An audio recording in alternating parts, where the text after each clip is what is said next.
আসসালামু আলাইকুম রহমতুল্লাহ। BD poultry ফার্মের পক্ষ থেকে স্বাগত জানাচ্ছি। আমি মোহাম্মদ সাকিব হাসান। আজকে 6 দিনের মাথায় আমি রান্নার ক্ষেত্রে ভ্যাকসিন করব। ভিডিওটি স্কিপ না সহকারে মনোযোগ সহকারে দেখতে থাকুন। আর যারা চ্যানেলটি এখনো সাবস্ক্রাইব করে নাই, দয়া করে চ্যানেলটি সাবস্ক্রাইব করে পাশে থাকা বেল আইকনে ক্লিক করে দিবেন নতুন নতুন ভিডিও পাওয়ার জন্য।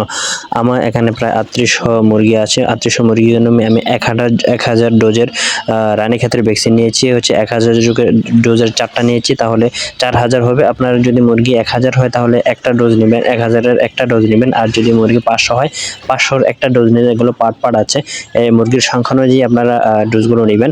আশা করি বিষয়টা বুঝতে পারছেন। এখানে আপনারা দেখতে পাচ্ছেন কমি ফার্মার যে ইন্টারন্যাশনাল কোম্পানি লিমিটেড, ওটা আমি ব্যবহার করেছি। এনআইভি ভ্যাকসিন, যেটা হচ্ছে রানীক্ষেতের ভ্যাকসিন, মূলত আমরা 6 দিনের মাথায় সকালে করেছি। রানীক্ষেত ভ্যাকসিন করার আগে আপনাদের করণীয় হচ্ছে, রানীক্ষেত ভ্যাকসিন করার আগে আপনার একদিন আগে যে রাত্রে যে আমি সকালে রানীক্ষেতের ভ্যাকসিনটা ব্যবহার করেছি, সকালে ভোরে। কারণ কি, আমি রানীক্ষেতের ভ্যাকসিন ব্যবহার সকাল সকাল করতে হয়, কারণ সূর্যের তাপমাত্রা লাগলে ভ্যাকসিন নষ্ট হয়ে যায়। এজন্য সূর্যের আলো যেন না পড়ে, সেজন্য আমি ভোর থাকলেই আমি ভ্যাকসিনটা করে নিচ্ছি। আপনারাও ঠিক সেরকমভাবে করে নেবেন, কারণ ভ্যাকসিনের কার্যকারিতা পানিতে মেশানোর পর 1 ঘন্টা থাকে, 1 ঘন্টা থেকে 1 থেকে 1.5 ঘন্টা থাকে। এর ভিতরে আপনারা ভ্যাকসিনগুলোকে খাওয়াতে হবে। এমনভাবে আপনারা খাবার, মুরগির পিপাসা এমনভাবে তৈরি করবেন যাতে 1 ঘন্টার ভিতরে মুরগির বাচ্চাগুলো ভ্যাকসিনগুলো খেয়ে ফেলে।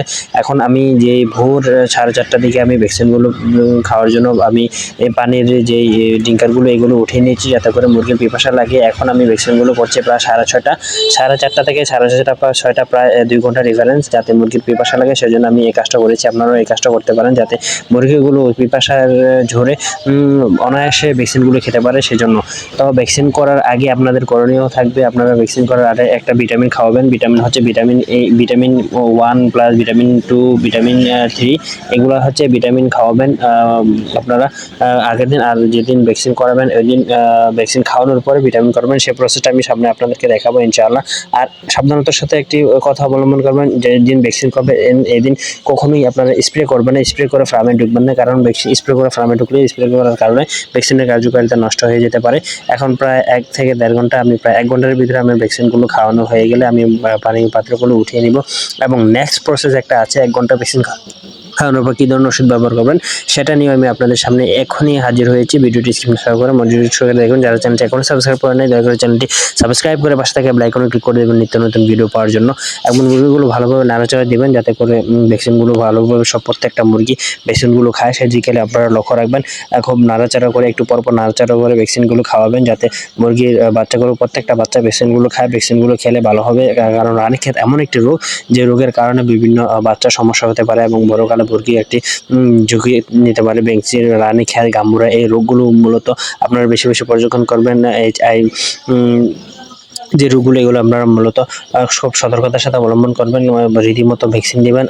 6 দিনের মাথায় আমি ভ্যাকসিন দিয়েছি। আস্তে আস্তে ধাপে ধাপে ভ্যাকসিনগুলো আপনারা দিব, পানির সাথে মিশাবো, চোখে দিব, বিভিন্ন বিষয়গুলো আপনারা পরামর্শ পাবেন ইনশাআল্লাহ। এখন আমি ভ্যাকসিনগুলো খাওয়ানোর জন্য আমি একটা পদ্ধতি অবলম্বন করছি, হচ্ছে খাবারের পাত্রে এখন আমি পানি দিয়ে দিই। খাবারের পাত্রে এখন আমি খাবার দিয়ে দেবো, যাতে করে খাবারগুলো খেয়ে তারপর আবার পিপাসা লাগে, তারপর আবার ভ্যাকসিনগুলো খেতে পারবে। এখন আমি এই প্রত্যেকটা খাবারের পাত্রে আমি খাবার দিয়ে দেবো। আর অবশ্যই আপনারা লক্ষ্য রাখবেন, যাতে 1 ঘন্টার ভিতরে, 12 বলছে 1 ঘন্টার ভিতরে যাতে ভ্যাকসিনগুলো খায়। ভ্যাকসিনগুলো না খেলে কিন্তু মুরগির সমস্যা হতে পারে বা কার্যকারিতা নষ্ট হতে পারে। আমি 10 লিটার পানির সাথে আমি 4টা ভ্যাকসিন ব্যবহার করছি, যাতে পানিগুলো খুব সহজে খায়। আপনারা এমনভাবে পানি ব্যবহার করবেন যাতে করে আপনার মুরগির বাচ্চাগুলো 1 ঘন্টার ভিতরে ভ্যাকসিনগুলো খায় বা ভ্যাকসিনের পানিটা খেয়ে ফেলে, সেদিকে আপনারা লক্ষ্য রাখবেন। প্রায় 1 ঘন্টা হয়ে গেছে। 1 ঘন্টার ভিতরে আমরা ভ্যাকসিনগুলো খাইয়ে ফেলেছি। ভ্যাকসিনগুলো খাইয়ে ফেলে ডিব্বা উঠে আমরা পরিষ্কার করে নিয়েছি। এখন ভ্যাকসিন খাওয়া হয়ে গেলে এখন আমি কী ব্যবহার করবো সেটা আপনারা সতর্কতার সাথে দেখুন।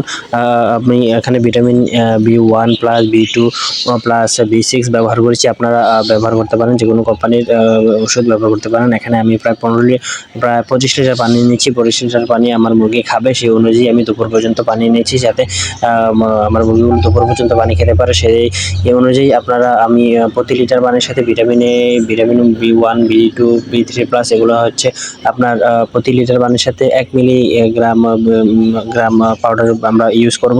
এখানে যেহেতু আমি 25 লিটার পানি নিয়েছি তাহলে হচ্ছে 50 মিলি গ্রাম হচ্ছে ভিটামিন নিব আমরা এখানে। দিয়ে দেবো ইমিউ প্লাস, ভিটামিনটা দেওয়ার পরে দিয়ে দেবো ইমিউ। ভিটামিনটা খাওয়ার একমাত্র ইমিউ দিয়ে দিব আমরা প্রতি লিটারে 2 মিলিগ্রাম, এখানে আমি ডাবল দিয়ে দিচ্ছি।